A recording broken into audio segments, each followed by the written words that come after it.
I got the good timing too, right as the jets fly over. Hey, everybody, welcome. I'm so excited to have you. We have a special update. Crypto taxes are something that we all probably could use more information and more help on. And I wanted to go and bring an expert and his team here to not only answer questions, but give you some guidance and some information about how complicated the space is and maybe what you should or shouldn't be doing going forward. And so I'm so happy here to have the CEO of Count on Sheep. Is the co-founder, Nick Slettengren. Did I get that right? Nailed it. That's my bad Swedish last name, Nick Slettengren. Thank you, Sensei. Appreciate you having me. And just really quickly, guys, if Nick pauses and you hear like jets flying over, Nick's office is where Blue Angels are now doing some test flights or whatever it is. And so that's pretty cool. Just wanted to give you that additional context. Please, if you can, like the space, share the space. And I want to get to some of your questions, but let's go ahead and get Nick in here first. Nick, tell us kind of who you are, what is Count on Sheep? And let's start there, man. What you got? Love it, man. Yeah. Well, one, thanks for having me. And yeah, I'll just jump right into it with you all. I'm not from this world originally. I'm from a digital marketing background and was a DGen in the background of that. And I kind of arrived here in the accounting space for crypto. And just kind of to walk you guys through that, I was going through an acquisition of my digital marketing agency in 2022. I was asked to provide a bunch of paperwork, not only for the company being sold, but also for my personal taxes. And they were all done by the Big Four, which are the Big Four accounting firms, biggest in the world. One of them was handling mine, so I thought I had the best of the best. And they couldn't figure out my crypto taxes, long story short. So, with that said, I realized crypto needed a hero in the accounting department. I didn't know it was going to be me, but I had an idea hey, let's see if we can figure this out. So I took some guys from the Big Four, with a venture fund that I have, put them in a room, and we just spent a year figuring out the SOPs for, digital assets in accounting. As fun as that sounds, but along the way we learned a lot, and there's a lot of tips and tricks we're here to show today, and we can't wait. What do you think it is with crypto taxes? Do you think just like the regulations and the laws haven't like caught up to make this easier for people? Or do they make it extremely complicated so we kind of mess up? Like, where do you think we are right now as far as the evolution of this goes? I think we've been in the gray for a while. I think that, we've had guidance.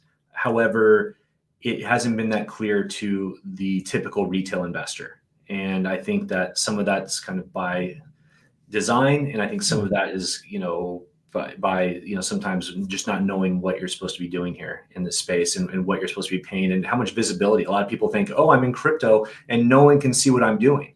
Yeah. And that's really one of the first things that we want to blow out of the room is no, everything that can be seen on chain and the IRS does have visibility. It's just how you play the game now.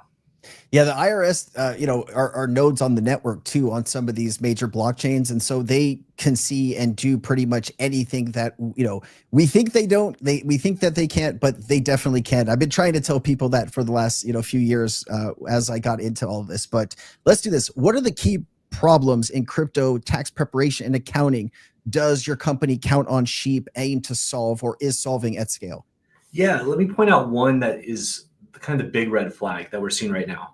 Well, typically as crypto traders, we use more than one exchange, and that becomes an issue right off the bat. Since we have decentralized exchanges that don't have to speak to one another, what we see is the 1099s that they send you at the end of the year are often incorrect. And let me show you just a quick example of how.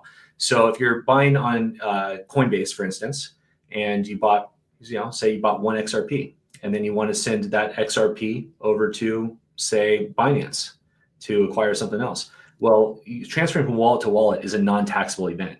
However, since it's decentralized and not speaking to one another, Coinbase just goes ahead and says you sold it, which becomes a taxable event, right? So that's the first problem. And then it gets over to Binance, and Binance goes, I don't know where this came from, and I don't know what you bought it for, which is the cost basis. So I don't understand your cost basis. So it goes, I'm going to have to sign a $0 cost basis. And that's a problem too. So when you understand cost basis, it's what you bought your coin for. So if you bought that XRP at a few dollars and then, it goes up to 10, like we all hope, you're going to only be paying taxes on that $8. Whoa, that was a big blue angel out my window. That was So, cool. yeah. So just to give you guys that math, so whatever you bought, you don't pay taxes on what you bought your coin for. So that's the cost basis. So, what we're having is cost-based issues. You're not getting the cost basis passed from exchange to exchange, wallet to wallet, DEX to DEX. It's just not showing up because it's all decentralized and they don't have to report as such. So what you're doing is in that last example I gave you, you're paying taxes as a sale on the way out, and on the way in, you're paying a $0 cost basis, which is making you pay the full amount in that lot that you don't owe. So now you're paying the IRS inflated phantom gain taxes, which is problematic. And people are saying, wow, I thought I made a bunch of money in crypto, but why is the government taking all of it? And because you're not reconciling for those wallet swaps, for instance, those wallet-to-wallet swaps that you have. So yeah, that's just one example. And I'm trying to understand this. So you and your company have created a software that, like, how does this whole thing work, right? I call you guys and said, I need your help. Yeah. What happens? So great question is that this is a common misconception is we're not a software. In fact, consider us the pilots. We're coining the phrase blockchain accountants. So the blockchain accountants, are the pilots, and we'd say all the softwares you guys will probably recognize: Koinly, Coin Ledger, Coin Tracker, Coin Tracking. There's so many different crypto tax softwares you can use. We are pilots of every single one of those. So you come to us, and when it becomes too much of a strain on you, mentally and otherwise, we can go ahead and we can actually, not just only do work those softwares for you and get you the best tax benefit, but we can also, get you the licensing, and we kind of do the whole thing through. So it's a white glove service that we really provide.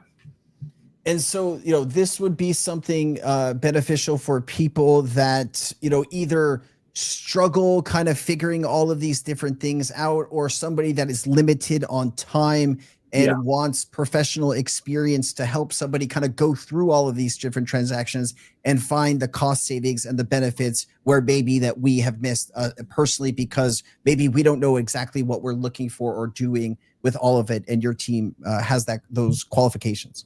100% Sensei. And another thing is also having someone that can stand behind it. If you're not sure about it and you're just submitting this, you don't know where it's going to end up with the IRS. A lot of our guys that we hired on are auditors from the Big Four. So they know how to work around an audit. And, if anything were ever to come back, it's like, oh yeah, we can show our work, exactly what we did, exactly how we did it to mitigate those audits. How long have you guys been in this space doing this? Like, has this been something for the last, 6 months, a few years? How long have you been doing it? And kind of what has been maybe, success stories of the companies growing because you're so good at what you do? Kind of help paint a picture of kind of where you guys are today. And are you growing, or what's the case? So we're growing. Yeah, it's a great question. We're growing significantly. So we started a few years ago. We did 1 year of R&D, like I said, and we just really locked ourselves in the office and just created the process. We did my taxes in crypto. We did a lot of my friends that have crypto, and we just started kind of creating, seeing like if this was. I want to understand: is this like just a problem that wealthy people have, or is this a problem for everybody? And that first year we found out it's for everyone across the board. So it doesn't matter if you're a whale or if you're my mom and have, 2 Ethereum, like this affects everybody. So, that was the first year. And then we've done 2 tax seasons since that. We've grown about 5.2%, or 5x, since last year, which is amazing for our company. And I, really put that on the team for being such, great leaders and growth strategists in our company, and really finding out like the newest and greatest tax techniques that we can use to really, drive home that savings. Dude, I love that. It's music to my ears. When you were describing earlier, if you have XRP, like an XRP on Coinbase, and you move it over to Binance, maybe to buy something, and the cost bases and things like that are not matching up, is that digital asset reconciliation? Or because I know you sent me some information about like that process. So you described that already.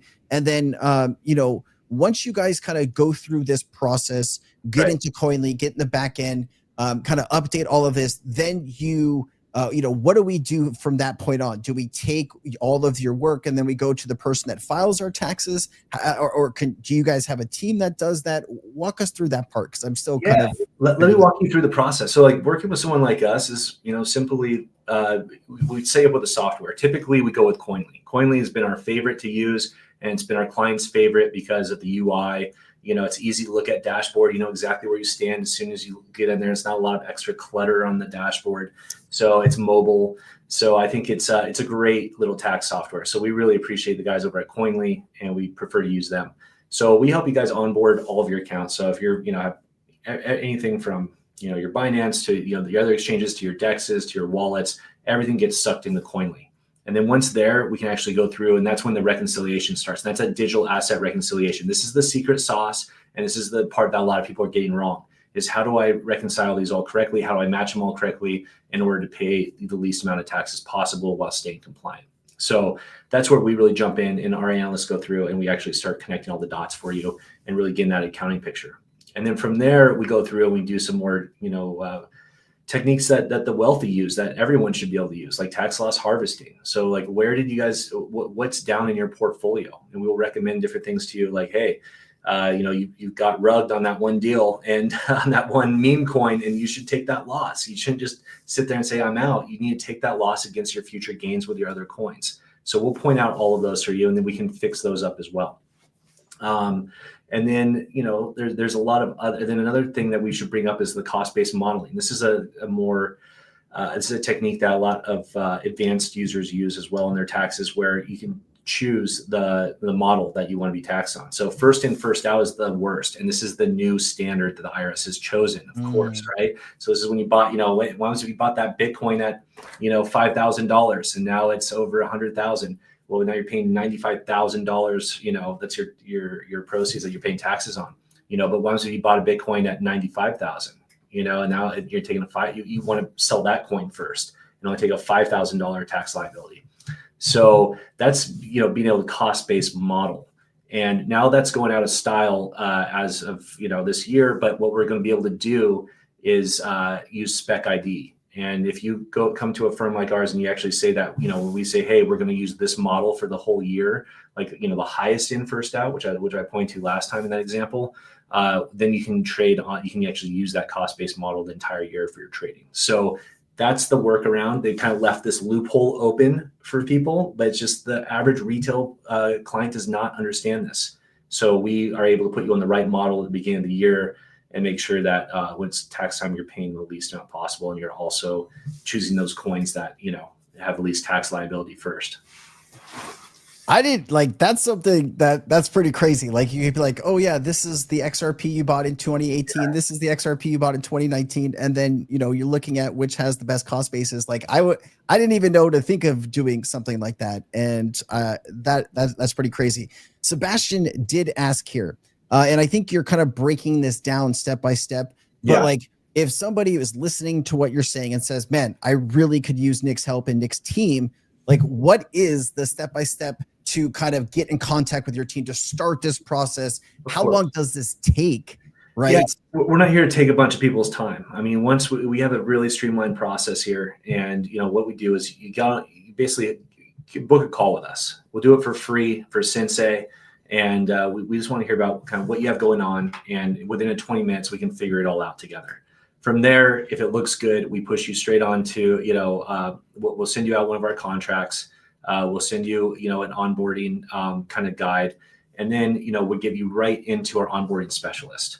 So, you either have a Natalie or Sarah in our office. They're absolutely spectacular, and they will get you guys going, and they will actually kind of handhold. The worst part about this is the onboarding, because we need your help. Everything else is white glove service, but we need your help in terms of, we'll get you Koinly over, but we need you to start using those APIs on Koinly, which are the easiest of the tax softwares. And you can start logging in and importing your information in. It's only view only. We never take your keys. We never have access to your keys. We can't see your keys. It's just a view only. It allows us to view it, but it does allow us to edit only the transactions, when we're telling them whether it was a swap or whether, we're just categorizing within the platform.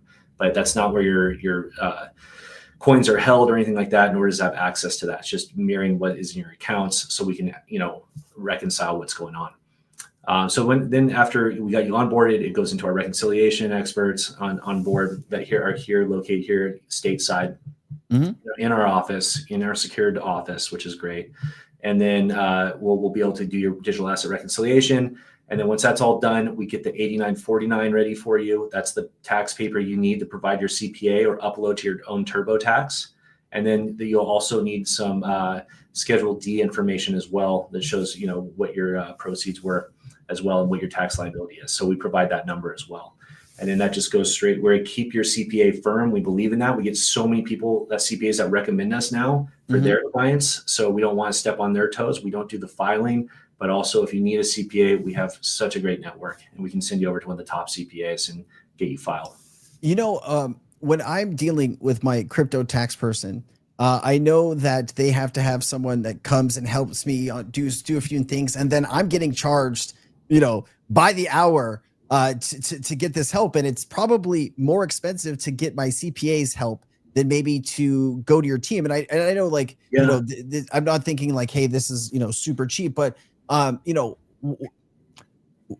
if listen to this, because like I had some things I wanted to go there, but like I don't want to make this too complicated for people. So I have a link in the description of the video. Okay. If you're interested in getting so you said the first 20-minute meeting is free then, Nick? Is that what you said? Because I know.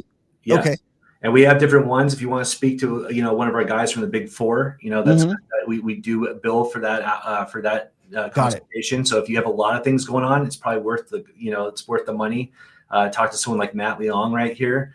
Okay. It's $199. Certainly worth his time. Certainly worth your time to talk to him. He's very established. Ex Ernst & Young, former Ernst & Young, if you will. You're top guy on our team. I mean, if you really want to go down the rabbit hole with your portfolio, I say you wrestle with Matt. Then we have other people that are actually doing the work, like Armand, for instance. Is one of our top team leaders, and he'll jump on a call for you for free. And he's boots on the ground. He's doing the reconciliations every single day. He'll tell you exactly what you need as well. So there's two ways to approach it, but it really depends on how much you have. For someone like myself, I probably need to speak to a Matt. I have K1s. I have all sorts of different. I've investments in property. I have investments in this. So if you want to see how that all plays with your crypto, for instance, it's a good person to speak to. And then but certainly any of our experts that hop on the phone for free are the ones actually doing the work, our blockchain accountants, and can walk you through exactly what you need. So Sebastian also had a great question. Is there a certain amount of crypto you need or transactions? What is like the minimum you guys will work with, and what's like the crazy maximum, like on the scale? Is there a scale?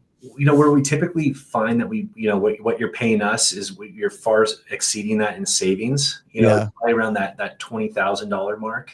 So if you have over $20,000, in cryptocurrency, I think it's worth a look. A lot of our clients are probably 50,000 to in the millions. But that's we have a lot. Maybe 50% or 50,000 to 100,000. I'd say a third of our clients are in the six-figure range, and then we have the other third that are probably in the millions. So. And it's funny. It doesn't mean just because you're some millionaire that you're going to get, a great. You're be paying a lot more. For instance, we had a trust that came to us the other day that had, several thousand Bitcoin in it, and when their bill came, it was around $1,000 because they just bought and literally hold. They bought and just held, and they just needed to report it. So it's not a lot of transaction volume. It comes with transaction volume. So if you're doing a lot of these micro trades, a lot of yield farming, a lot of things like that, that takes a little bit longer for our team, but we have a lot of streamlined processes that cut that time down. No, that's perfect. And, I'm sure there's a million things that we don't know about crypto taxes. So are there new things happening this year that we really need to be paying attention to, or anything that you can kind of help us better understand? This is a great point you bring up. There are a few. One of the things I want to bring up is this 1099 DA. So, when I talk to my friends and my DGen friends, some of them are like, yeah, we've been filing taxes for years. Other one like, hey, we're good on this for a while. The 1099 DA is kind of that stick, that the IRS is finally, there's always the stick and the carrot. This is the stick. The 1099 looks pretty, at face value. It's just, it's on the good side of things. It's recognizing our industry, and we have our own IRS form now that's for digital assets, the 1099 DA. So it's starting to get recognized at that level, but with that comes some issues. The 1099 DA is only going to report your proceeds this year. So that's what you sold for, and that's, you know, your proceeds. But if you don't subtract your cost basis, you're paying that full amount we discussed. So IRS is going to start reporting $0 cost basis on all the proceeds this year, unless you have someone calculate your cost basis for you. So people are going to lose huge this year in their taxes. And I can't tell you how many. This is, you know, and this is what's really making our phones ring right now, and people pouring in the door are saying, all right, let me figure out my cost basis with you and make sure that, you know, we have this reporting correct on our 1099s when they come in for 2025, because it is going to be bad. It feels like they make it complicated on purpose, but that's just maybe how I feel, because taxes are, I think that's the one thing in life that overwhelms me more than anything. You do not want to be around me when I'm trying to figure out my crypto taxes. My wife could like speak to that. But Ariana, who is their most fabulous mod here, she keeps the channel safe. She says, you know, what is the cost for the service? And you know, before you answer, I'm sure it varies on how complicated, you know, how much help that you actually need. But do you have like an average, or is that kind of weird to? No, it really isn't, you know, and we're always straightforward with the pricing. It goes, and we run in these big cycles, right? We have the tax season, then we have like a low season. So if you want to get your taxes done, you know, before the holiday, or you want to get, if you're an early bird, you're going to get lower price. And you know, for our work, it's typically, you know, $350 an hour on the low end. And then when we start getting in the high season, it goes to about 500 plus. Right now, we're on the back end of our season right now. So, you know, or we're past summer and we're starting to get into extension season. So we have a lot of people trying to cut in front of the line, you know, get that done, and they're paying, you know, $500 an hour. But if you guys want to do things in the off season, when it comes into like November, December, get things done early, or if you want to file an extension with us and go into the summer months on extension, you know, that you stay in that few $100s an hour. But if you want to cut the line, we're all for it. But yeah, you know, it's going to be about $500 an hour if we're doing that. The good news though is for most people, you know, that seems absurd to some people. It's at the same time, I'm telling you, if we can fix that tax, you know, calculation issue right off the bat versus you getting $0 cost basis, your $500 is going to be well spent, because you're going to be spending more. You're going to save more like $5,000 plus. So, you know, food for thought. But you know, we typically save way more than you'll pay us. It sounds like it's you know, when you come in for the initial consult, whether your thing's more complicated and you need to talk to you know, Big Four expert, or if it's maybe a little bit less complicated, you go with the free consult. But that should give a rough understanding of maybe how much time and effort will be needed to like get most of it done. Obviously, things happen and things get complicated as you go through it, but do you kind of give somebody a rough estimate and saying like, these are the things that I need done? This is about what we were. Yeah. Okay. 100%. Sensei, that's a big thing too, is during our call, we'll figure out kind of transaction volume. We can pretty much give you, you know, plus or minus on things, and we don't go over that. So we're really good at kind of, you know, being able to forecast, you know, how many hours it's going to take. But we just ran our numbers for our Q4 reporting, just to, you know, share with the team. And, you know, clients are, you know, typically where, you know, it's $1,000 typically for, you know, a smaller project, and getting people caught up to, you know, maybe $2,200. You know, that's kind of where that range is between where most people will be in. But we catch you up, and mind you too, we'll go back to, you have to establish cost basis. We keep saying cost basis, Nick. What's all this cost basis? Well, that's the first time you ever put it onto an exchange. So like me, that's 2016. So I had to go back and do all of that, you know, and, you know, I'm jealous. I'm jealous of you being in the market 2016. I appreciate it. It was good. It was good. It's been a good run for me. Yeah, I mean, I just bought a house with my crypto, to be fair. Just got rid of a bunch of my ETH. I didn't think I needed anymore. I kept my XRP. So just, you know, food for thought. Well, you know, I'm probably speaking to a future billionaire then, or maybe you're already there and I just, you know, haven't Googled your net worth, Nick, but no, man, that's good to hear. I did have somebody ask me, what did somebody ask? Excuse me. Let me just, James says, how long does the average take? So the average person that comes in, knocks on your door, sets an appointment today, if you guys have the availability to start working on them, it takes 3 days, 5 days, 10 weeks. I mean, what is the average? Typically a few weeks. By the time we get you onboarded, get you in our queue and get you going, you know, and that it can pull out to a month, and it can pull out to 6 weeks if we're talking prime time season. If we're talking, you know, February, we were doing this, that pulls out. But typically Okay. you'll be done within 2 weeks. We'll have all your forms ready to go. And another thing I should point out is we can pay in crypto. How many you can pay in XRP? There's literally, what can you pay for in crypto nowadays? It's there's not too many spots that we're going to expect it or accept it rather on the spot. And that's something we do. I mean, we're true to our industry. And that's another big thing is don't take away your rent money. You can get all caught up on your tax work and pay us in crypto. So the first question, like one of the questions I had when we met was, is this just for US people or can you help people outside of the US? That's a great question. So we can help other people outside the US. We do a lot of in the UK, Canada, Australia. There's several different jurisdictions we can do in different countries because the digital asset reconciliation is actually really global. The way that you reconcile assets with digital assets, it's the same thing as it is in the UK, as it is in Canada, as it is in Mexico. So we are able to help along all those lines. And then how we get your tax lots for you is the tax software. So we're using Koinly. Koinly has the tax lots for Sweden. It has the tax lots for Canada and all the countries in between. So the answer is yes, we can definitely work outside the US and get that all done for you and get you the correct forms and everything you need to file with your tax advisor.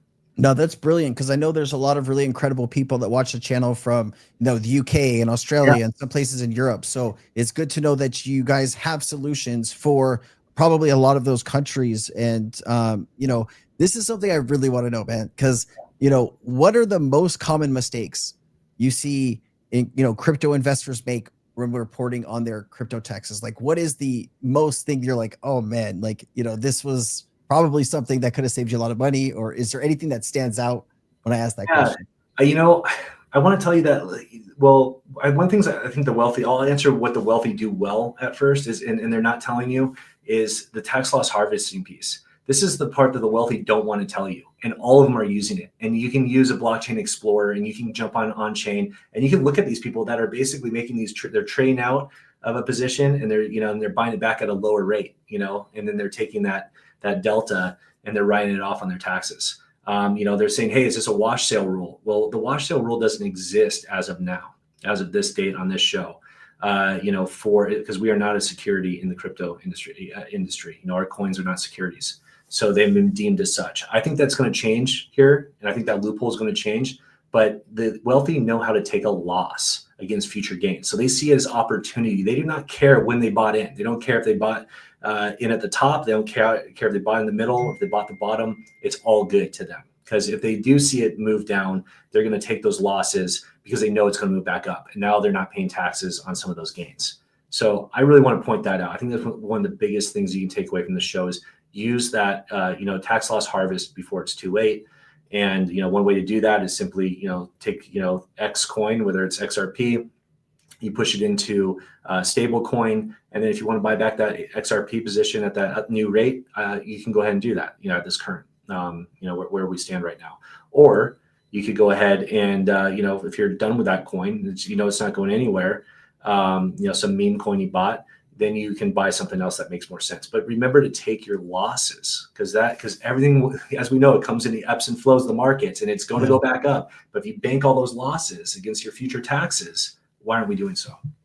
Man, I think there's a lot of people that are listening to you right now. They're thinking like, I didn't realize that I probably need this or I need to talk to your team. And like, I'd imagine, here's a question. What happens if you've, worked with a company or an auditor or somebody that's doing your taxes in the past and they didn't do a great job? Like, is there any way to kind of go back in time and fix past issues? Or do we just need to say I probably hired the wrong person in the first place to do this. Now going forward, I want to work with people that know what they're doing so I can save the most money. I'd just love to know. So yes, you can amend your taxes. And it's up to you and your CPA. It's like, do you want to do that? Because sometimes it makes them look at you a little harder. Okay, fair enough. Everything is square and you're doing everything the way you're supposed to do. Yeah, you can go back and amend for things that you did not know you had to do in terms of your crypto taxes. So that's one strategy. But also getting all caught up and being compliant, especially for this cycle, is so important. I can't. The other cycles, you're right. I think you could have got away with it for a while. But now it's like, with this 1099 DA and things of that nature, and the reporting, you got to understand every exchange that you onboarded onto, whether you move to a DEX or not, they're reporting all that information to the IRS. They already have it. They're starting to send out notices. So we're past that. No, that's good to know. And then Vadim is asking, our neighbors up in Canada here, do you have services to help them too in Canada? 100% we do. 100%. Absolutely. We have a lot of Canadian clients already. I would say about, maybe 25% of our clientele is international. And, and a good part of those are Canadian. So we're glad to help. Peter says, if you want to avoid taxes, just don't make money. Thank you, Peter. That was well said. Well, I mean, I agree with you, Peter. I think it's just, the fun fact about it is like, you make all of a sudden, like, you're starting to make money in the industry, and then you sell it, and then all of a sudden the tax man, you're like, oh, I wasn't planning for that, and so that takes some of the joy away from it. But there's ways that you can pre-plan. We talk about tax loss harvesting, things you can do beforehand to just continuously reduce that tax liability. And there's a lot of cool ways to do it in crypto. Nick, is there, taxes are a lost fantasy world that I'm trying to figure out slowly as I age, but is there questions I haven't asked yet that are important, things that we haven't covered that you feel are necessary that we bring up? Sometimes I don't know what I don't know about a subject. And so since you are the crypto tax expert here, or the person that's at least setting us in motion to do our taxes correctly, what don't I know? Well, I think one of the things, to just tack on to the tax loss harvesting, I think that's one of the biggest things that we can do right now, especially in our 2024, if anybody's still on extension, you can still take those, you can still make that happen for your taxes, or for 2025 rather. But with that said, kind of looking at a few little notes, little words I had for you. Well, one of the things that I'm looking at is this Loomis bill. This Loomis bill looks like Senator Loomis might be passing it with digital assets tax reform. And that's going to strike out that wash sale rule where you can't just, sell out and buy back in. You're going to have to sell out, wait 30 days or more, just like if you're buying a Tesla stock and you have to wait 30 days to buy back in. So that's not going to work very well for most people, especially if they want to buy back into that coin, for instance. So that's on the horizon. I don't know if it's going to pass. A lot of these have been struck down, shockingly, in Congress and the Senate. So we'll see where that goes, but that's just food for thought. So that tax loss harvesting window might be closing. Another thing I want to bring up to you all is lending. So if how much do you pay on in taxes on a loan? Well, you actually pay zero. So a lot of the wealthy are also using this, and you don't have to be wealthy to be able to do this. You can actually borrow against your holdings. Okay. So even like, for instance, we see a lot of people like ARK is doing it with Bitcoin, but there's companies called Nexo, NEXO. There's Hodler. There's Cropty.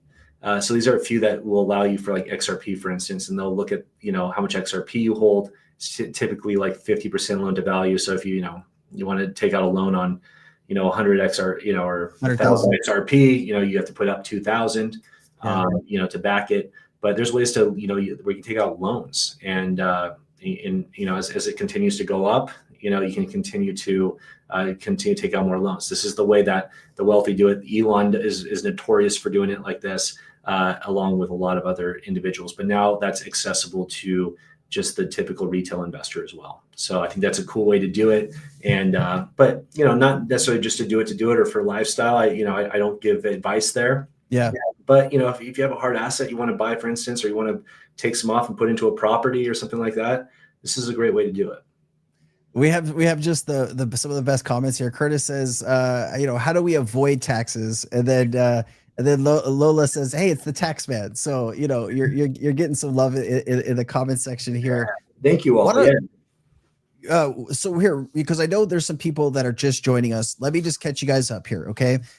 Nick here, he's from a company called Count on Sheep. He is the co-founder and CEO.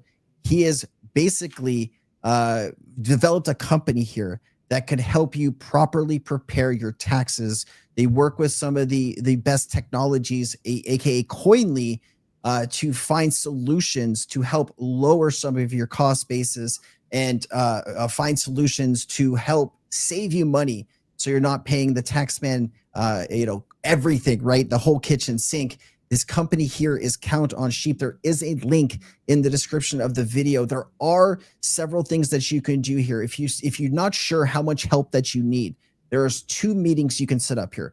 One is with Matt Leong. This is $159 to set this 20-minute meeting up. This is if you have some very complicated stuff that you need specific questions and to really get into the finer detail. Maybe you have real estate and some other things, and you just need to figure out how all of this stuff works. Matt is going to be probably the good solution. You can also do a free consult here with Armin. So if your crypto trading is a little bit less complicated, and you just want to get some additional help, but maybe like, how much is this going to cost? How long is this going to take? This is probably the better person. Nick, did I miss anything, or would you recharacterize anything that I said to kind of fix anything? Sensei, you nailed it, and I'm always here to help too. I know the team is super busy pushing towards our October 15th extension season, but we definitely have time to speak with you. And certainly, I'll even make myself available if anybody just has a quick question that they don't want to do 20 minutes, but they just want to ask something. Feel free to email me. I'm nick@countonsheep.com. And yeah, I'm glad to just take my time and answer those questions and help out wherever I can. My man gave you his personal email to get some help. Don't go crazy. All right. You're going to wake up tomorrow with 100 emails about some random tax questions. I don't know through as many as I can, but yeah, if you guys have some quick stuff you need, it's probably, rookie mistake on my part. But, like I said, I love the show, love what you guys do, here to support the community any way I can. And yeah, we really appreciate the time and, working with you. Of course. Curtis did have a question here. He says, Sensei, does the type of tax change whether you earn it from crypto, i.e. income tax, or if you sell crypto capital gains, considering they aren't securities? Do you have a? Yeah, that's a little bit it's a little all over the place, but let me bring that in a little bit.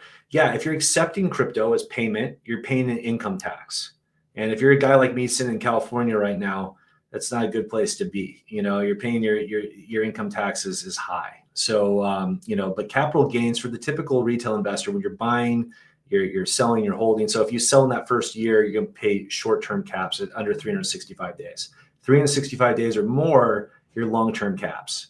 So that means, you're paying about 20% versus 37% for short-term. So, you really want, for the hodlers on the group, it's worth it. That's usually my play, because I try to hold everything for over a year. But if you're doing some quick trades, yeah, it's a little bit heavier tax liability. But a lot of you traders know what you're doing and can capitalize like that as well. But yeah, the only big one is probably, the income taxes when you're taking, as income. Sometimes airdrops. Sometimes you've seen airdrop and you think that, hey, and you're saying yes to all your airdrops. Those are all being seen as income. So that's one that some people get sideswiped on. So just food for thought on the airdrops.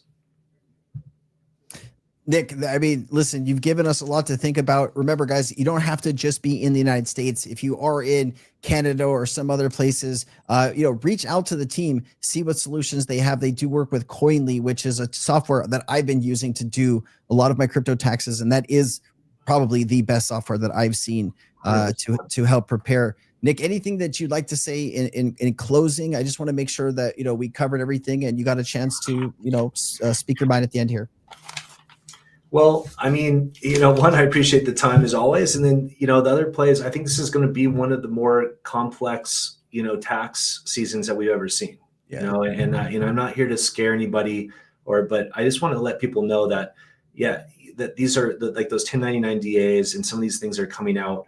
If you ignore them or don't provide the correct information for them, it's going to hurt you. And it's, it's going to hurt your, all of that hard work you've done to, get those gains in the market are going to be stripped away, through these different, these different tax forms and different tax legislature. So there's definitely ways around it. We're certainly here to help, and we're certainly here to point those out to the public as well, so they're aware of it and they can, if you want to calculate yourself. But there's definitely some big tax laws changing, and there's definitely ways to mitigate and play these other tax schemes in your advantage. Is there one last question for me? What is the best state in the U.S. to live in to pay the least amount of taxes in crypto? I believe it's still Florida, Texas, where they have no income tax, that kind of thing is amazing. Or it's just a flat tax, no state tax rather too. is where you want to be at. So I still think I see a lot of the crypto people moving over to in the industry, moving to Austin has been a hot spot. Yeah. Funny enough, I just bought a spot there last year. I'm enjoying kind of just being out there and with the network. I haven't been able to move out there fully because my kids go to school here, but someday. But I think you want to move to a place that doesn't have a state tax would be my argument. The hard part is probably where you are has probably some of the best schools in the country, opposed to Texas, which probably ranks pretty low, I'd imagine, on some of that stuff. Like that's the hard part, right? When you're not taking it, you gotta weigh it. I love being by the ocean. I'm in Southern California. I was born and raised here. I've never known better, and you want to stay, you got to pay to play. Man, I love that. So listen, guys, go there in the description. There's a link. Go sign up, get a meeting in the books here. If you need some help with your taxes, you want to make sure you can pay the least amount, but doing it properly. Yeah. Count on Sheep is going to be there to help you. Nick, we want to have you back probably as things kind of get a little bit less quiet, as things kind of settle down, with tax season. We want to have you back to kind of go through, maybe update us, tell us again kind of the benefits, but I'm really looking forward to that. Thank you, man. I just really appreciate you setting us straight here and giving us some information that could save us a ton of money. And that's the most important thing. Yeah. Thank you, Sensei. And glad to be on the call with you all and today. And definitely would love to be on the way, come back as well. And would love to bring, one of our CPAs as well to answer more questions for you guys, and less of me, more just Q&A right down the middle, questions that you have about your portfolio that you feel comfortable sharing. We're glad to bring it next time. I think we do that. Like, let me know next month. I know because we're getting towards the end of this month, things are getting a little bit busy, but next month, whenever you want to do that, I'll have people kind of send some questions in, and we'll just attack it. That's perfect. And anyone on extension, we want to help you for 2024. October 15th is our extension deadline. Let us help. We're glad to do it. Save you a lot of money. Man, the community thanks you for your time, Nick. And I really appreciate you. And I'm looking forward to getting some help from Count on Sheep on my taxes too. So say we got you. Appreciate you. Thank you, man. Thank you so much. Take care. Cheers. All right. See, we bring in the experts to help better understand what you should or probably shouldn't be doing here in the crypto space. Nick is actually a really cool guy. I've really enjoyed our time and meetings together. And man, I really like Nick. I really like his team too, is super helpful, answered all my questions, very sharp, smart people. And that's what you need, right? If you're going to be making money here in the crypto space, how do you protect that money, right? And what can you do additionally to make sure that you're not overpaying in these situations? And Nick and his company are going to be there to help you figure all of this stuff out. So super excited to have him here. Glad we go through all of that. Thank you for all the questions, guys. That was awesome. And listen, it's so good to see you. I was gone. Vacation was good. Oh, I feel refreshed. We're back. We're back. We're feeling good.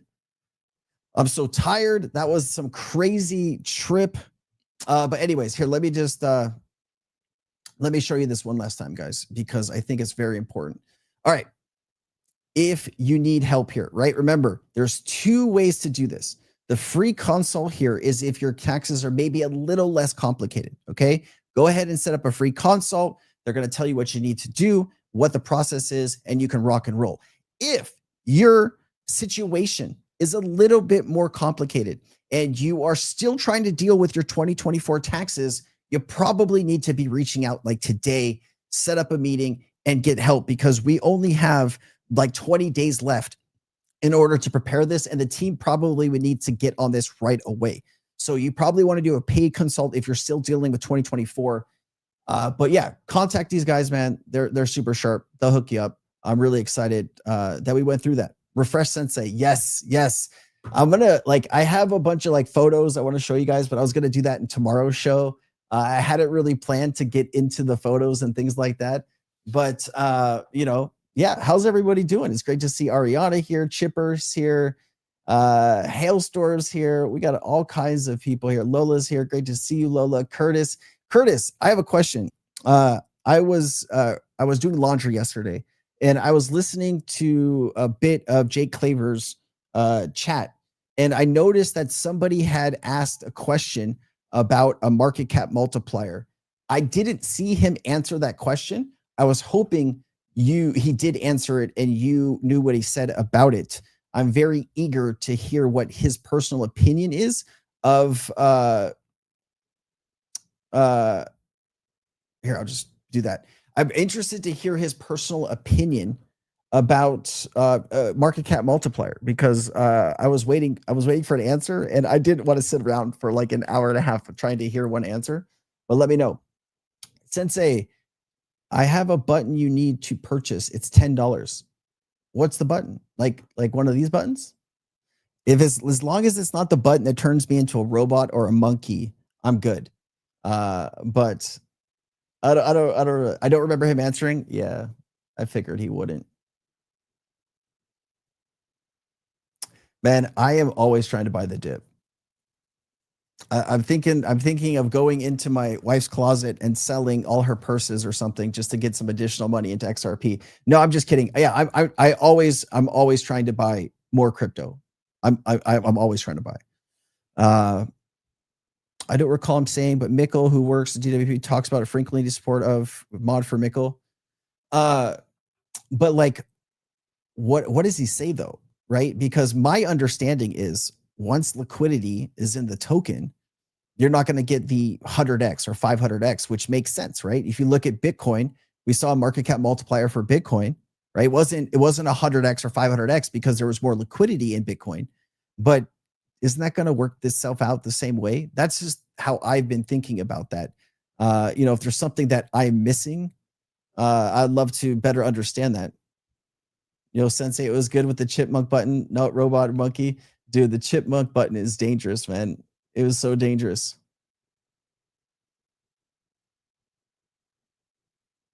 From The Price is Right, hilarious. Well, James, email me. I'll take a look at it, man. Yeah. I mean, because just, I was just interested if he actually answered it, because like I still see a lot of people in the XRP space saying that market cap multipliers are indefinite, and I think that's incorrect. I think that's inaccurate, and I just I'd like to kind of like correct the record if we could. The multiplier will be 100x emissionally smooth out once liquidity is stable. Yeah, exactly. That's what I have been expressing to people, and I think it's hard to figure out what the exact point is. I've tried. But I'd imagine, Bitcoin is at a $2.5 trillion market cap with about maybe $1 trillion worth of liquidity. And the market cap multiplier from Bitcoin is like 3 or 5x, right? So like we shouldn't be assuming that this multiplier is going to be here for 50 trillion or 100 trillion. That's just not reality. And I just wanted to, get that. Claver was talking about his public bet again, how he's still... Is he doing it for clicks? Is he doing it for views? Because I was listening to him the other day, and he said something like, "Oh yeah, well, if none of this stuff happens, well, maybe $10 to $14." It's like, what? So I think we're just calling out crazy prices for views, and then like when people kind of call him on it, it's like, oh yeah, $10 to $14. I don't know, man. Big Shrimp, what's up, my man? So Sebastian, I cannot tell you if Tangem is a good or bad wallet. All I can tell you is I've used Ledger. I've used Decent. Those are two wallets that I could personally recommend and say that I like the technology. I've not used a Tangem wallet, but I know I do see people speaking highly of it. If you're interested in a crypto wallet, Decent has a pretty good deal right now. Let me see here. I have hold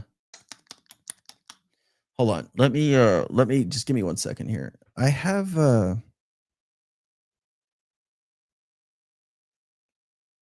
man, it was crazy to be on this trip and not like I was trying to oh yeah, here we go. Here you go. Here you go. If you're interested in a decent wallet, there's my links. If you're not interested, all good. I just wanted to provide those. People say it's good. Yeah, man, we got to go with the technology that you think is best. Love my Decent bio. Yeah, the biometric on Decent. Yeah, that's pretty good, dude. It's pretty good, man.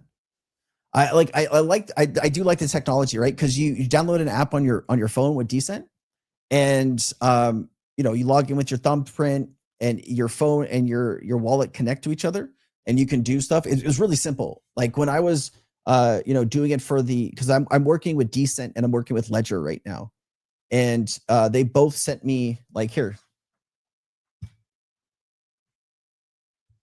This is Ledger. Ledger had sent me a Nano, and Ledger sent me a Flex.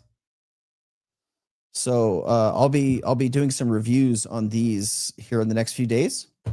But Decent's wallet, I was very impressed. I was very impressed with their technology for how much it is. I was very impressed. Yeah, I heard a lot of good things about IliPal as well. Claver stipulated that the two major drivers that must happen to get XRC.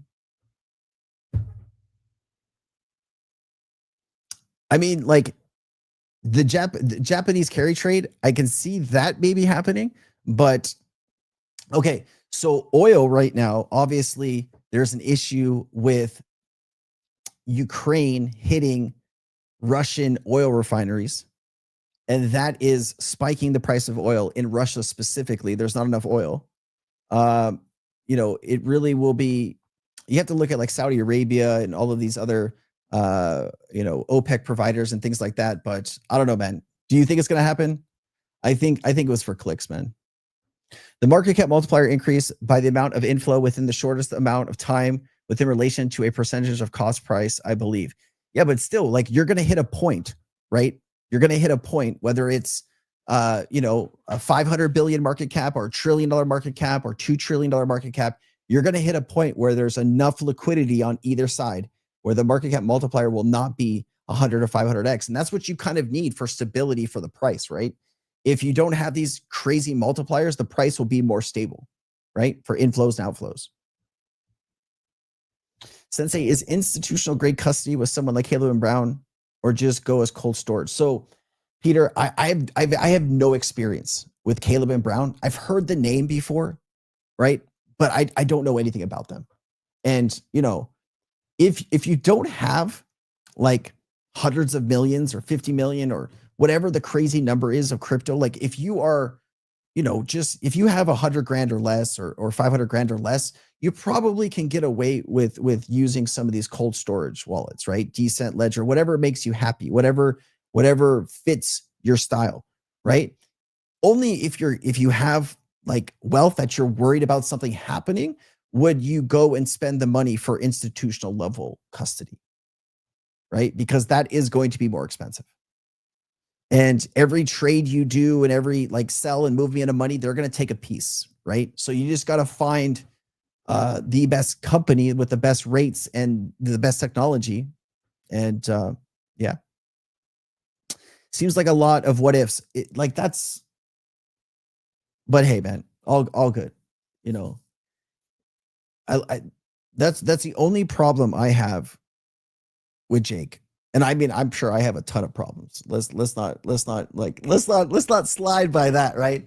But like, enough's enough with the price predictions. We get it. Just please stop. Like, I don't know if it like I want the rest of the crypto community to take us seriously. And like when we're throwing out $750, $1,000, price things, if like the world comes to an end, if every transaction's on the XRP ledger tomorrow, like let's just move on, right? Let's set a higher standard for how we're communicating with our community. I think that's what I would like to see. You and Jake need to have a face-off. Last time I was supposed to meet with Jake, his team didn't find it important enough to get back to me, and I don't know. I don't know, man. So no one to tell you about that. Let me see here, though. I mean, I wish him well. I want him to be right about some stuff, but I don't know. hold on. I'm trying to find some. I was downloading some photos from the wedding. I just want to see if you guys wanted to see a few.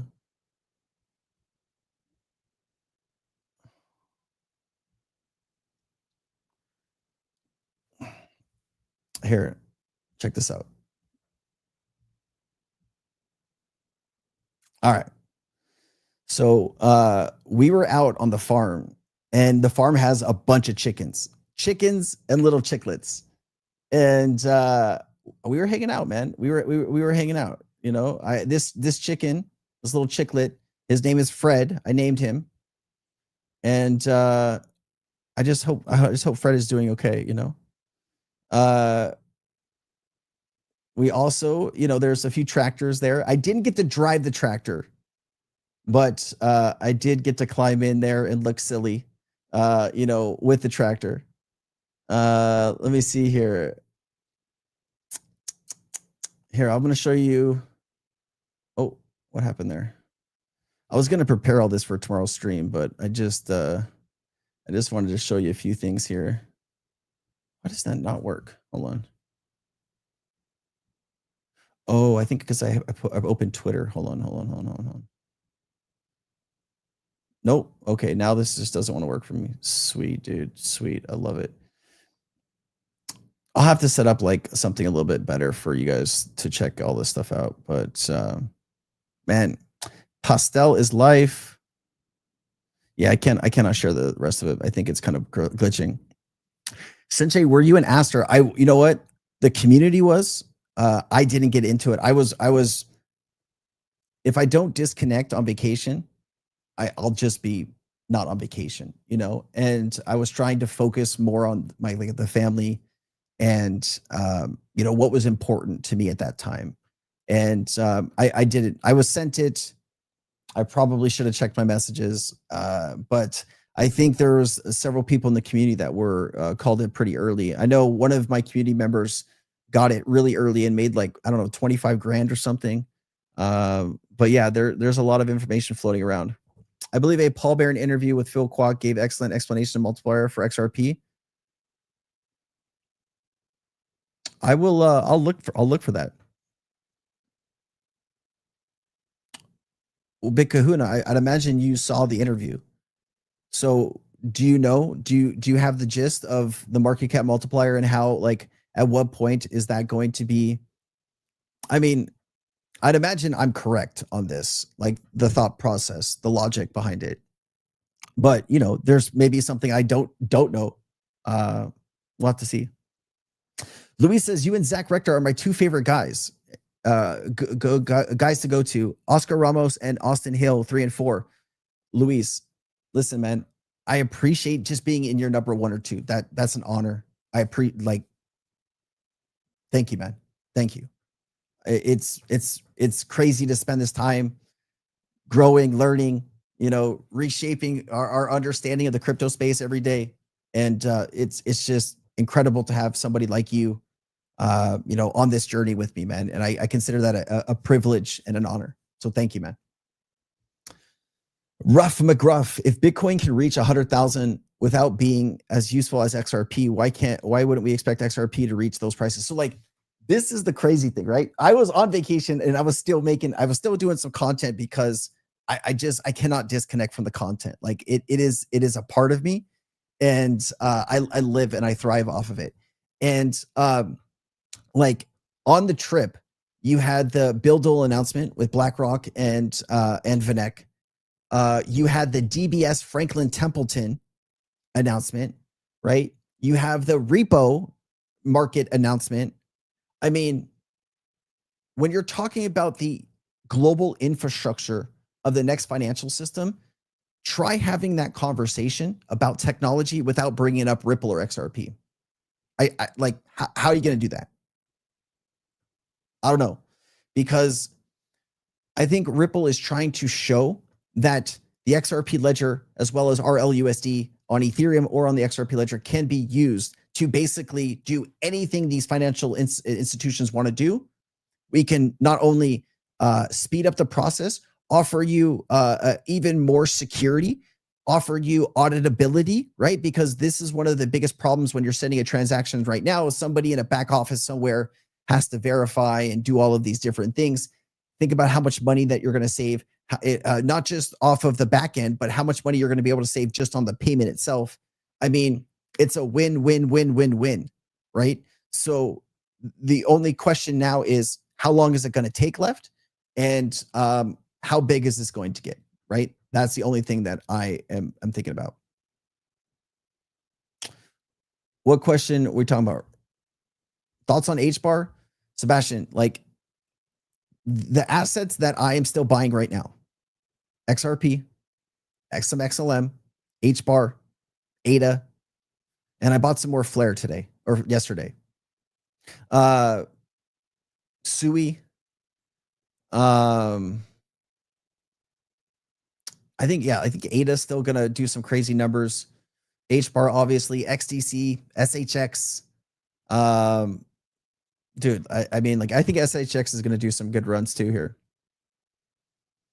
Damn, we got a snitch in the house. No, I'm just kidding.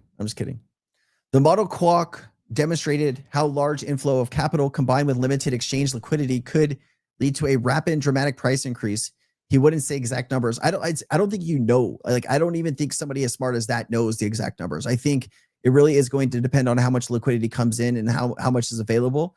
And I think that is going to adjust it. But like, the only examples that we can look at for this are Bitcoin, right? Really, like, let me see here.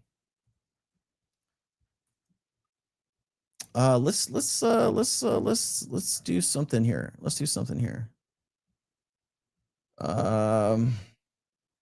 Looking back in time to, like the hard part is when the ETFs launched for Ethereum, it wasn't as popular. So it was very difficult to understand, does Ethereum today have a market cap multiplier?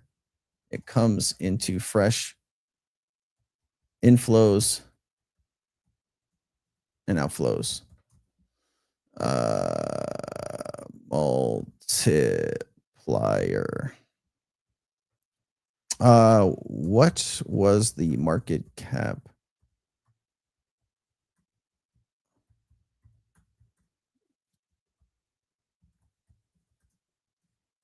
The spot ETF. Let's see. I'll let that search here for a second. Yeah, we all watch the same people. I mean, I think value for your time is important. And I think honesty is very important.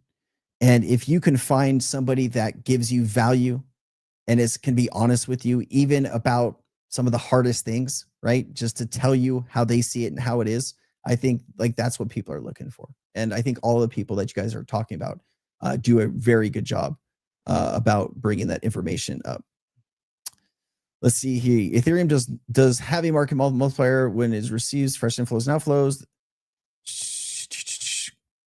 Okay, here we go. Analyst consensus current market tracking mid to late 2025. Ethereum's active multiplier is 6 to 8x. So like here, like we have two examples. We have two examples, right? I don't know why my freaking search bar. I got to clear my search bar. So Ethereum is at see, this is interesting, right? Hold on. Pre-ETF. So pre-ETF, it was a 40x, right? See, I do think we're going to I think we are going to get, man, I would love to be totally wrong about this, but I don't know, man. I think you have two examples for Ethereum and for Bitcoin already. Hard to imagine that XRP is going to act differently, but you know what? I will reach out to the Kwok brothers to see if they want to jump on. And that's something that I'd like to engage with them to better understand their thought process, since they are, I'd like to understand that. Bitcoin is a luxury and XRP is like an American eagle after Sydney Sweeney. Damn. You can always rely on Big Shrimp to have the saying of the day, man. Am I going to stake my XRP with Flare? I think maybe there's a portion of it I would. I'll never commit, a large amount to anything unless like, I don't know, man. I've always seen things go bad in the crypto market, regardless of how like hype and great it is. Obviously, Flare's a different scale than, let's say, like Terra Luna or something. But I do know that bad things happen in the crypto market, and when they do, people lose billions. And so, I'd have to better understand all the risks involved, and maybe offer 5 or 10% of my maybe XRP to do that. Interesting. All right, you know what? Let's see. I did send him a message before I left for Brazil. Let's see if he got back to me. Let me see. Quack. Oh no, wait. Maybe I just tweeted at him. Phil Quack.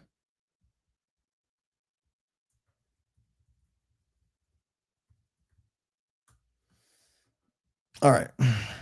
I sent him a message. Do not take Tylenol. Oh, geez. Here we go. I don't know, man. I left for Brazil. I came back, and now Tylenol gives you autism. Is that the claim? Without any like proof or actual data or facts, just Tylenol's bad now. I don't know, man. It's crazy. Do you know what metal is? Yeah. Do you know what metal XRP or loan is? Are you talking about MXRP?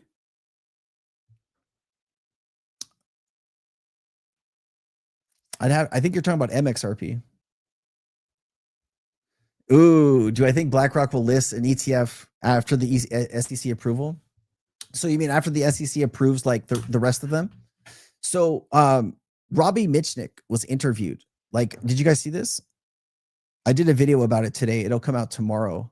Yeah, here I got it right here. Check this out. Here you go. Okay, really quickly, I do need to say before I play this. Okay, so this is Robbie Mitchnick. He is the gentleman in charge of digital assets at BlackRock. And this is Nate Garossi. He runs an ETF store. And he's, he has obviously connections, right? He's interviewing the head of digital assets at BlackRock. So obviously this guy has connections. Okay. I do want to like state that anytime you're interviewing somebody, right, you probably don't want to start out the question like this, how this gentleman does. But listen, I will get out of the back seat and stop trying to drive. Let me play this. In terms of product development, let me ask you this, and you don't have to comment on the first part. And actually, I don't expect you to comment on I the probably on the first won't part. then if you're prefacing it like that. All right, so I have actually publicly predicted that BlackRock would file for a spot XRP ETF and a spot Solana ETF, which you have not yet done. And again, I'm not expecting you to comment on that at all. But what I will ask you is, how is BlackRock thinking about future product development around crypto-related ETFs? Because you have had these two massive success stories with IBIT and Ether. So certainly that has to have your attention. But what about moving forward? Yeah, well, there's a lot of factors that go into that decision-making process, obviously. But the biggest driver, I think something's wrong with his eye. I think that's why, like, I was trying to figure out why they shot the camera view like this. Like, why isn't it straight on? And why isn't he looking at the camera? I think something's wrong with his eye here. Just, I don't know what it is, but I thought this was weird. ultimately is our clients, right? What is the level of investor demand? What is but the biggest driver ultimately is our clients, right? What is the level of investor demand? What is the logic and investment thesis for investors and for our clients around these potential products? What problem are we solving for them?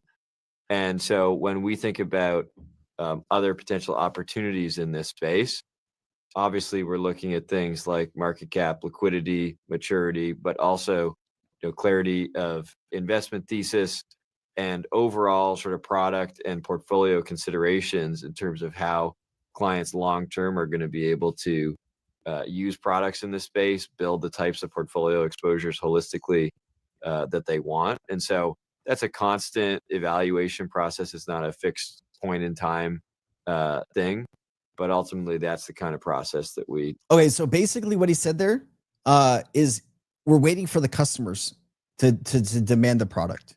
Okay, and like that's what I've been telling you guys for quite some time, right? Like if you want BlackRock or you want Morgan Stanley, whatever it is, right, to move, customers of those institutions need to request and ask for the products, right? When BlackRock saw hundreds of thousands of searches on their website for Bitcoin ETFs, that's when they're like, holy shit, there's a demand here. And since, there are, 50 million or 60 million Bitcoin holders and there's only, 7 million XRP wallets, you already have like, 1/9, 1/10 of the demand for XRP. Unless people are speaking up, BlackRock, why are they going to offer a product if they don't think their customers want it? So that's what I think they're waiting for or looking for. I'm trying to look at something because he said something else interesting there. He said something about market cap and liquidity. And so when he said that, I wanted to basically find out what was Bitcoin's market cap when BlackRock filed their ETF is 860 billion, 900 billion. Obviously, we are far away from that. But what was Ethereum? This is really what I'm interested in knowing. Ethereum was about 395 to 400 billion. Okay, so if XRP's market cap were to double from where it is right now, we'd be right in that area. And Random Card says, I get upset. Everyone brings up the new news, but nothing is moving. I hate being pre-rich. I get it, man. I understand. I'm with you. I would love to get up here and say XRP is at $10, $15, $20, right? But there is news and people want to stay up to date with that news. And regardless, I'm going to make it because I thoroughly enjoy waking up every day and just diving into the news and the research, right? I learned so much on any given day that it's I don't know what it is now. It's like a thirst. You just need more of it. You just want to understand it more. And Luna's good, man. Luna's good. Like she was really excited. She's down here sleeping right now. But we missed her a lot. We missed her a lot. And the people that took care of her did a really good job. Really good job.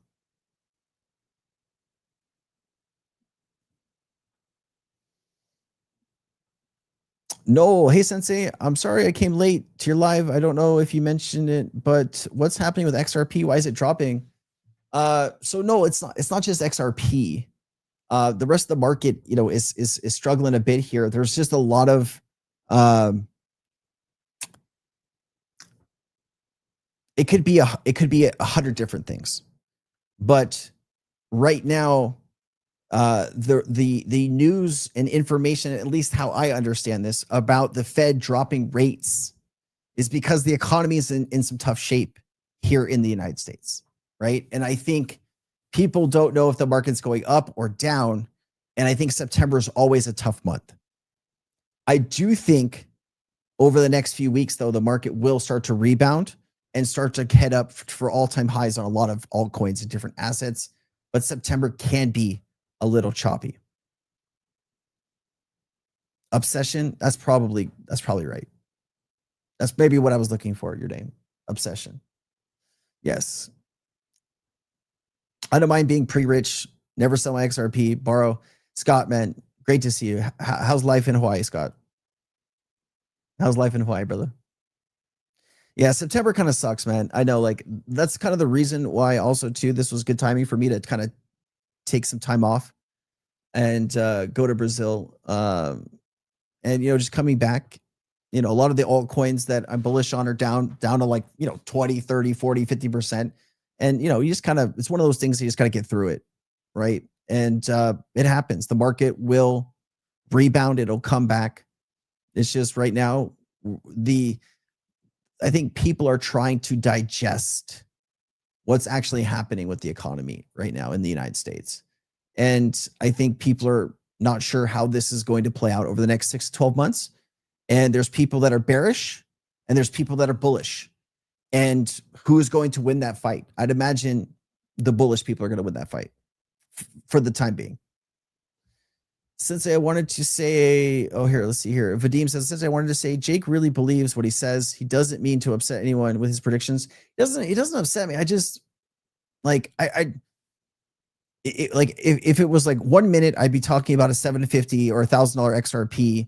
And then the next minute I would say, oh, well, like if these things don't happen, it'll be $10 to $14, right? But everybody is hearing the $750 or $1,000 thing, right? Like I can play you 1,000 clips of Jake saying this exact thing. And I think, you know, it's gotten to a point where, you know, people are not hearing the truth of what it will probably be, right?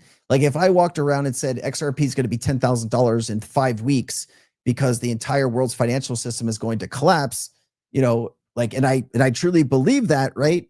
Still, like, is it good that I'm saying these things constantly and over again?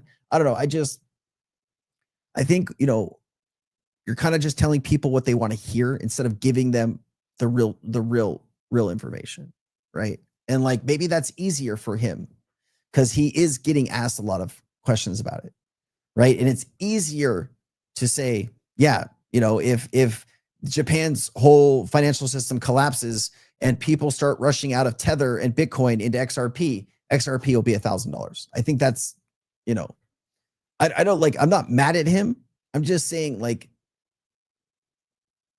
you know, every week we get closer to some of these predictions. And I think there's a lot of people that are going to be disappointed. Right. And I think the people that watch Jake also watch this channel. And I'm trying to set expectations for the community, if that's fair. But I appreciate you saying something. The wedding was really good, man. Wedding was really good. So in Brazil, you know, there was like, we went to this shopping plaza that has like the where you're getting married, but it also has like hair salons and like mobile phone store and a gym and a place to get your kids haircut. Like there was all of these places like together, and you have groups of people, parties coming in and out, getting married. And I didn't understand, you know, what they were saying because it was in Portuguese, but it was moving. Like there was a few moments there that you know, like people were crying, man. It was a great wedding. And then after that, you know, you sign the documents or whatever. We went to the farm, and my wife has just gigantic family. Maybe I bet like 50 people from the family. It's a huge family. And like my family, I have a half brother and a half sister that are both 9 years older than I am. And that's it. Like I have a few cousins, but like our family is not connected and close like Thais's family. And just incredible people. Just like how welcoming they were and how kind of understanding. And man, I have some pretty cool stories. So maybe some stuff I can't, you know, talk about on stream, but definitely some just incredible memories. And man, I miss it. Scott says, life in Hawaii is the best place in the world. I'm glad to live here and own 2 acres of land on the Big Island. Scott, man, it's beautiful, man. Rock and roll. Hey, Sensei, I hope all is good with yours. October is going to be crazy, especially towards the end of the month. Gold and particularly silver. Love to hear that, man. Like as the dollar continues to do worse, gold, silver, Bitcoin, all this stuff's going to just go crazy. Yeah, I mean, like, listen, guys, you know, the crypto market, we have dips. It is a healthy thing. It is a flush out of crap out of the system. And like, it's just another Thursday, right? Is it Thursday? It's Thursday. It's just another Thursday. So, you know, see past it. These are opportunities, right? You want to buy, people will talk about buying XRP under $3 again. Well, there's your opportunity, right? You just got to figure out how you want to like do this. I have over 1,000 XRP. Should I keep going? No, that's a question for you, man. You know, I'm going to keep going. I'm going to keep adding, you know, I think like once we get past like $5 or $10, I'll stop adding, but I'll still add until like until, you know, until I'm like, hey, maybe I'll add something else at this point. In Jake we trust, man. I hope, dude. You got to understand, I want him to be right. I want him to be right. I think $1,000 XRP, a lot of really incredible people that I care deeply about that support this channel will be forever. They'll have their lives forever changed. And that is what I'm rooting for. That is really what I'm rooting for. Do they have 3 weddings as tradition in Brazil? 3 weddings. Like your first wife, your second wife, and then hopefully your third wife is the right one. I don't know about 3 weddings. I mean, it was just the one wedding. We had the ceremony, and then we went to the party just like an American wedding. I can tell you that they had like, you know, country Brazilian music, you know, they had a band. It was out on the farm, so like there's the family owns a bunch of farmland in Brazil, and they have this kind of like entertainment space that, you know, you put all the tables and all of the stuff together. It was a beautiful moment, man.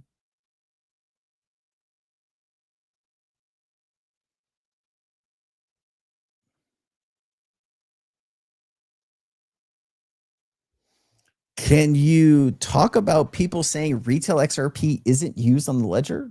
I'm not following you. Retail XRP is not used on the ledger. I mean, there's only one XRP ledger, and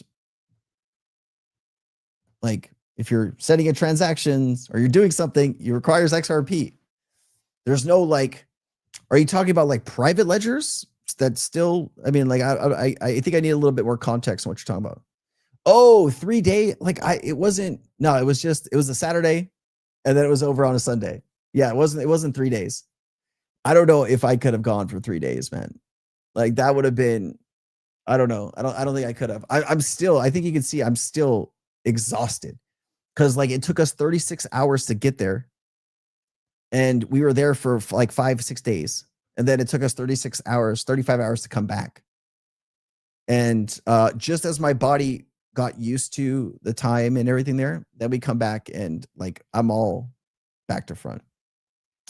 Sensei, thoughts on the stock market hype cooling down? Yeah, I'd imagine, Cody, that the stock market is at all-time highs, right? Let's say the stock market can go up another 10 or 20%. Eventually, you're going to hit a ceiling, right? You know, what comes up must go down eventually. So, you know, is now a good time to rotate into crypto? I think you got to talk to your financial advisor on that one, dude. But I've used some of that same logic that you're kind of asking me in this question to, you know, tell my dad, like, hey, you know, I know you're up in your stock portfolio. Like he says, oh, I'd have to go sell it and I have to pay my taxes and do this and do that. But yeah, man, like if you think you can gain more in the crypto space over the traditional space, you know, is now a good time to make that shift and that change? I mean, not financial advice for me, but makes sense to me. I had a dream. XRP was at $1,302. Dude, vision, dream, reality, whatever. Let's make it happen. Is it going up or is it going down? The rich list. I feel like I saw something recently that there's only like 1.9 billion XRP left on exchanges. I'm trying to remember that. I don't know. I was seeing a lot of interesting news when I was gone. Yeah, it was long. It was long. My back, my neck, my hip, my back is still hurting.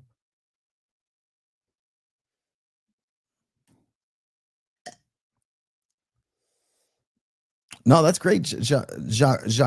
That's awesome, man. I mean, that's about average prediction for people, right? $20-$25. I think that's fair.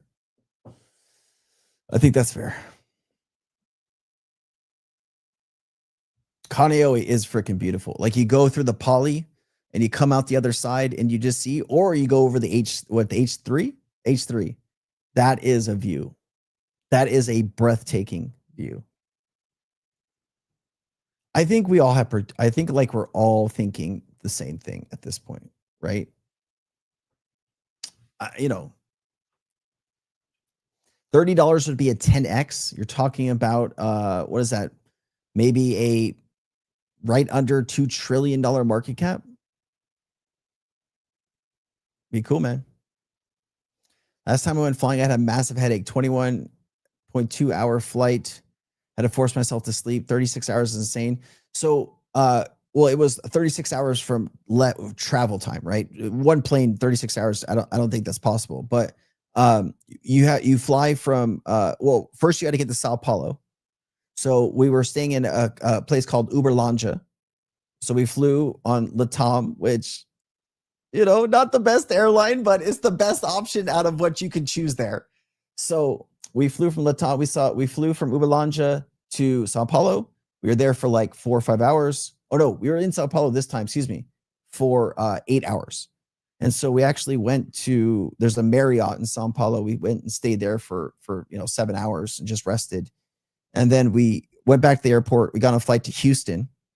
Then we were in Houston for 5 hours. And then we flew back to Honolulu. So that's pretty much the flight. Sao Paulo to Houston is about 11 hours. And then Houston to Honolulu is about 9 hours, 9.5 hours.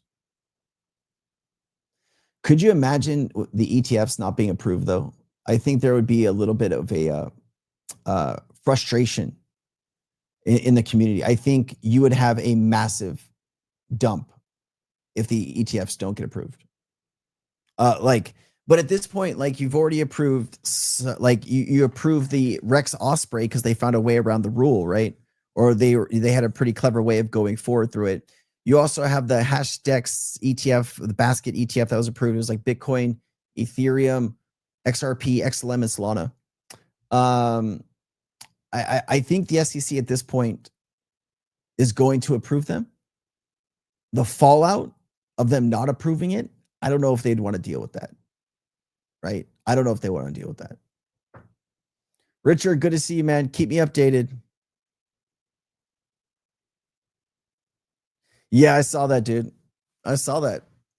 I mean, we've been talking about that forever on this channel, right? I've been keeping you updated almost like every other day on the supply of what's left.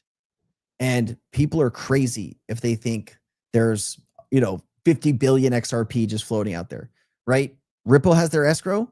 They only unlock so much. Rest is off the open market. If that gets sold through, where's your supply coming from?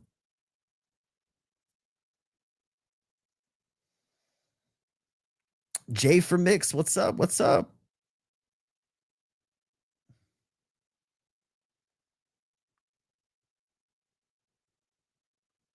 Yeah, you usually get dehydrated when you fly, so you got to drink lots of water. Like if you drink alcohol, that's rough. It is a spot. It is a spot ETF. It is a spot ETF. They found a way to, I think it's the 1940 Tax Act or something 1940. I don't know. I don't know if I have the energy to dig into this. Hold on. Let me hold on.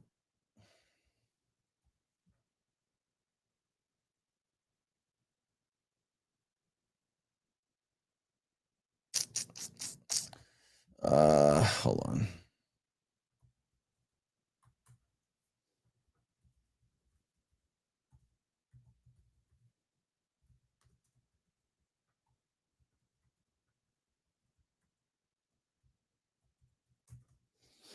I got you. 1 second.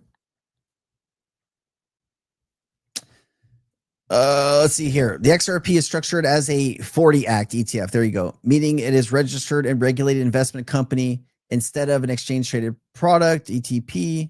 Under the 1933 Securities Act, the fund holds most actually directly in spot XRP, just under 50%.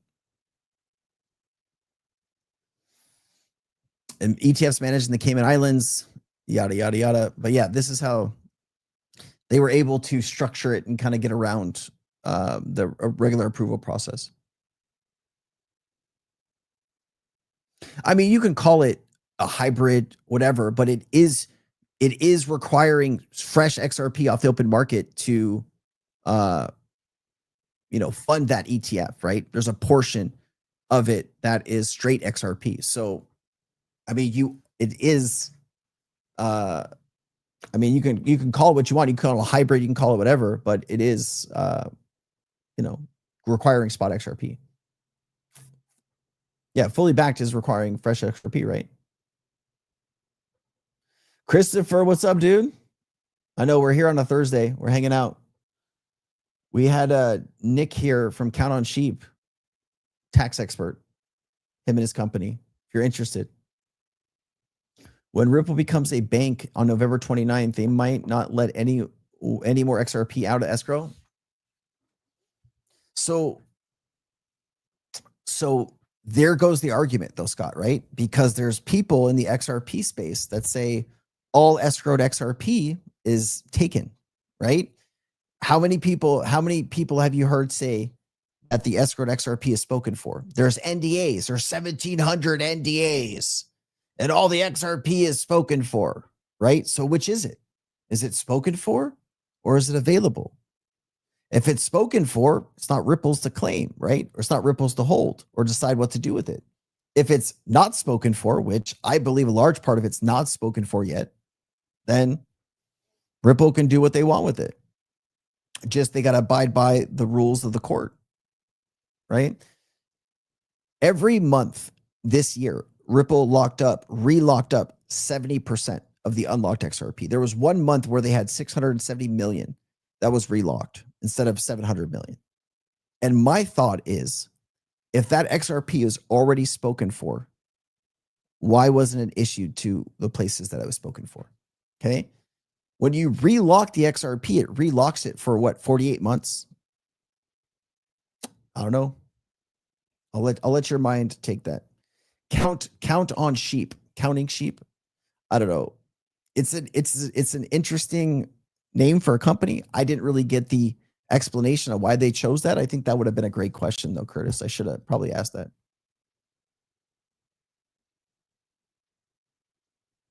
Oh, man, I appreciate you, bro. It's great to see you too, man. Thank you for being here, man. My morning coffee with the view. We should hold our XRP and borrow against it. Still cheaper than paying taxes. Dude, I think you're absolutely right. Like, I'm just still trying to, get to a place where I feel confident and good about how much XRP I have. I never feel like I have enough. And, that's just one of those things, I guess. Absolutely. Thank you. At the rotation of stocks, crypto for now, financial system is changing. I mean, yeah, I feel you. I think there's going to be a lot of people that are waking up that understand regulation is coming and, the rotation from stock to crypto. I think, you're seeing, what is this, like $84 trillion is going to be transferred from the current generation to the younger generation. The younger generation prefers crypto over traditional assets. So there is going to be a significant shift into the digital asset space over the next, 10 to 20 years. How long will that take? It's going to take some time. The crypto market is down today because there's all kinds of just different news. Let's ask Lexi.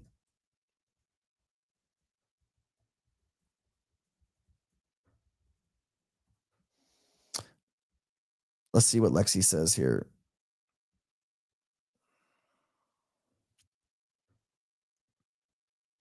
Large-scale liquidations, sudden ETF outflows, persistent macroeconomic pressures, kind of what I was saying with the U.S. economy, and heightened regulatory uncertainty. Bitcoin dropped below 110, Ethereum dropped below 4,000, XRP below $3.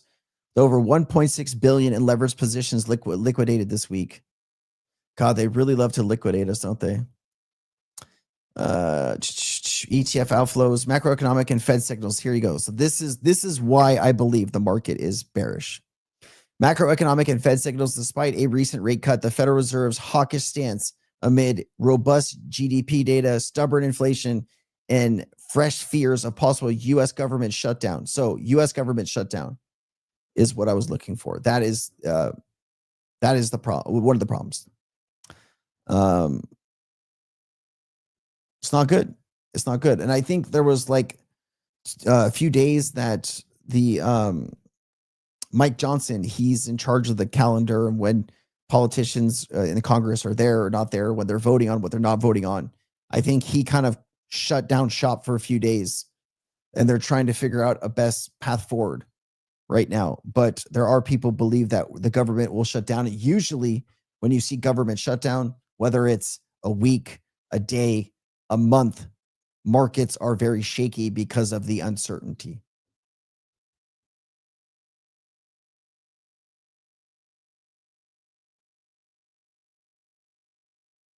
You got a pay raise today? That's freaking awesome, dude. More XRP, let's go. Lots of good energy in October right around the corner. Did you ask for the pay raise or did they give it to you? Because, you know, this is something that if you are doing a good job, never be shy enough to go in and say, I think I deserve more, right? Like, I think either way, man. Government shutdown will be the flip of the switch, global reset. No, man. Unfortunately, it's just going to be another shutdown, right? I don't think there's any rhyme or reason. I just think some of these people don't know what they're doing. And unfortunately, got to deal with that.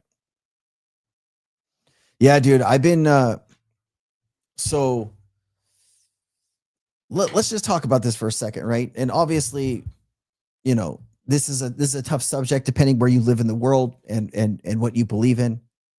Right now, what you're seeing, like, I'm trying to talk about this with not like getting too far into the weeds here, but Russia and Ukraine's conflict has been exploding. Okay. And Ukraine has been targeting Russia's oil refining capabilities, right? I think they've knocked off something like 20% or 25% of Russia's total output with oil and gas and stuff. Okay.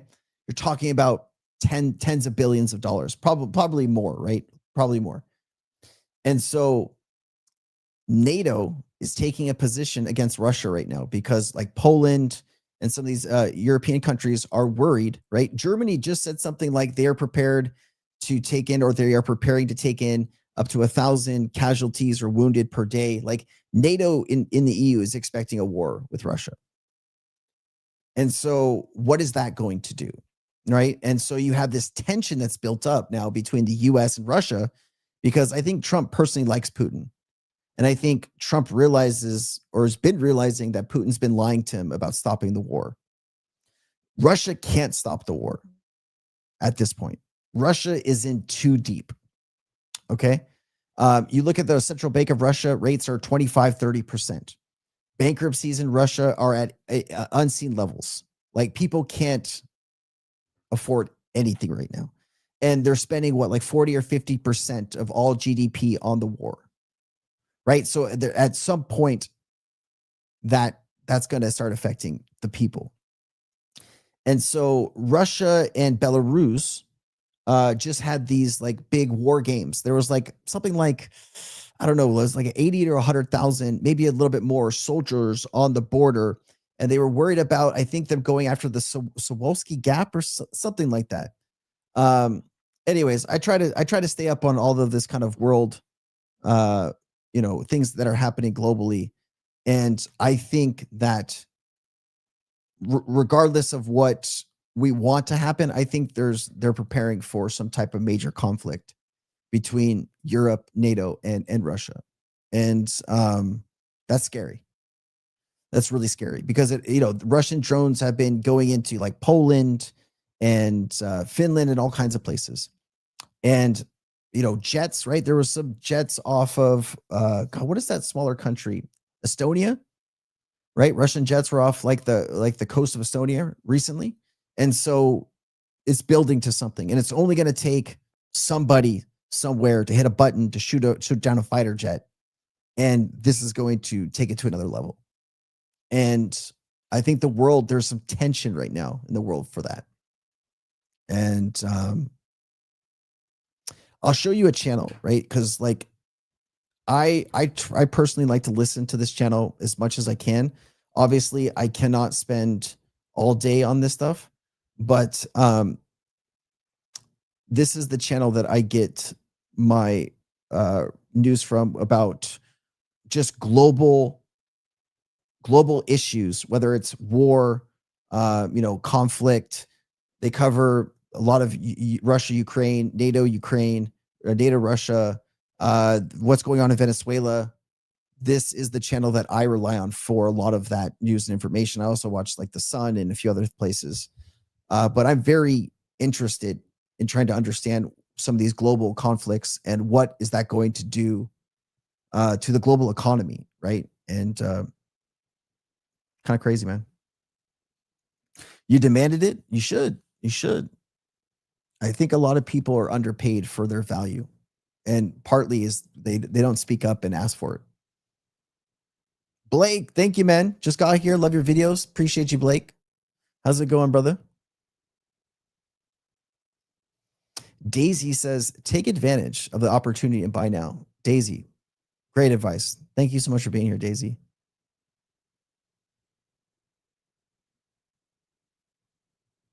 What do you think is going to happen with this? Plus, the U.S. is trying to build that Golden Dome system above the U.S. to protect it from intercontinental ballistic missiles. And Russia doesn't want the U.S. to build that. There's all kinds of tensions building.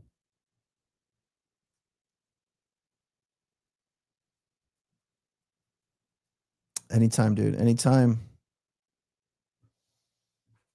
Tomorrow, just really quickly, tomorrow we're going to have a fresh interview with the Andromeda CEO.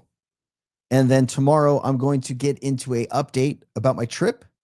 And I'll have a full complete update about what's going on with XRP and the crypto market. So tomorrow is going to be a long stream. It's going to be a long one because I'm going to have a lot of things to go over. Today specifically was for the taxes and just to check in with you guys, see how everybody was doing. I look forward to your videos throughout the entire day. Oh, man, Blake, I love you, man. Thank you. That's so nice of you. What can I say, man? I appreciate your time, dude. I hope you're learning. I hope you're growing, dude. Thank you. Out, folks. Vacation to Texas coast Friday to Tuesday. Leave at 4:30 a.m. Glad to see you're back safe, Chipper. Hey, man, you have a safe trip.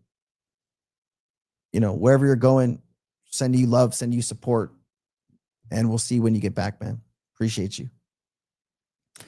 I hate to do this, guys, but listen, I have my wife has a dinner tonight with the higher ups at the bank. She won some type of award at the bank, and so we're gonna have to go. I'm already dealing with all the jet lag, and I don't want to overexhaust myself. And so I appreciate you guys. I love you all. Come tomorrow, the Andromeda, the trip update, and I have a ton of market information. So tomorrow's gonna be a long stream. Inner Peace Studio. Actually, I do think I remember you, man. How's it going? Learn so much from you, Claver, Barron, Mickle, Edwards. Dude, I appreciate you, Big Kahuna. Thank you, man. I want to thank Ariana. I want to thank Curtis. I want to thank everybody who kept the chat safe. Christopher's here. And just thank you guys for showing up and watching. If you want to support the channel, there's so many ways that you can do that. One of them is working with our partners. If you need that tax help, in the description, Count on Sheep. Go set up go set up a interview with them. See what they can do for you. See what they can help you with. And I'll see you guys tomorrow. I'm really looking forward to this. All right. So see ya. Bye.